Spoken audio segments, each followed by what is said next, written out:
আজকে আমি বলবো টপ 3 আন্ডাররেটেড অ্যানিমে যা একবার স্টার্ট করলে স্টপ করা টাফ। প্রথমে আছে রিলাইফ। এই অ্যানিমেটা ফার্স্ট লুকে নর্মাল স্কুল অ্যানিমে মনে হতে পারে, কিন্তু ভেতরে এটা অনেক ডিপ। স্টোরিটা মেনলি একজন অ্যাডাল্ট গাইকে নিয়ে, যার লাইফ কমপ্লিটলি মেসড আপ হয়ে গেছে। শি ডিপ্রেসড, কনফিউজড और নিজের ফিউচার নিয়ে হোপলেস।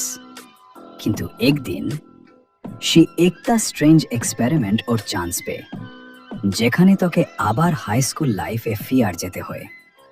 আর সেখান থেকে স্টোরিটা আস্তে আস্তে ইমোশনাল হয়ে ওঠে।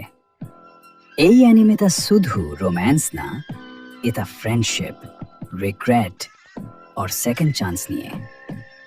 ক্যারেক্টার্সগুলো অনেক রিয়েলিস্টিক, আর প্রত্যেকটা ক্যারেক্টারের নিজের পেইন আছে। মোস্ট স্কুল অ্যানিমে শুধু ফান দেখায়, কিন্তু রিয়েল লাইফ দেখায় মানুষ মেন্টালি কতটা লোনলি হতে পারে। এন্ডিংটাও অনেক স্যাটিসফাইং। আর অনেস্টলি এই অ্যানিমেটা আন্ডাররেটেড হওয়ার ডিজার্ভ করে না। নাম্বার 2 আছে ক্লাসরুম অফ দি এলিট। এই অ্যানিমেটা কমপ্লিটলি ডিফারেন্ট ভাইব। এটা নর্মাল স্কুল অ্যানিমে না, এটা psychological war, manipulation, mind games আর সার্ভাইভাল। স্টোরিটা একটা এলিট স্কুল নিয়ে, যেখানে স্টুডেন্টসদের র্যাঙ্কিং দিয়ে ট্রিট করা হয়।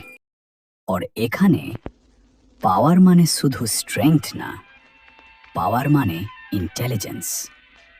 Main character Kiyotaka আয়ানোকোজি।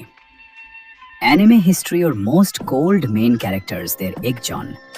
আউটসাইডে she calm, silent, emotionless, কিন্তু ভিতরে সে সবার থেকে অনেক স্টেপ আহেড। এই অ্যানিমেতে ফাইটস কম, কিন্তু টেনশন অনেক বেশি, কারণ প্রত্যেকটা এপিসোডে কে কাকে উসে করছে, কে বিট্রে করবে, আর কে সবার উপর কন্ট্রোল নেবে। এটা বোঝার মজা আলাদা। আর আয়ানোকোজিয়ার ডায়ালগগুলো স্ট্রেট গোজ বাম্পস। আর নাম্বার 1 আছে ইরেজড। অনেস্টলি এই অ্যানিমেটা একটা ইমোশনাল রোলেবলার।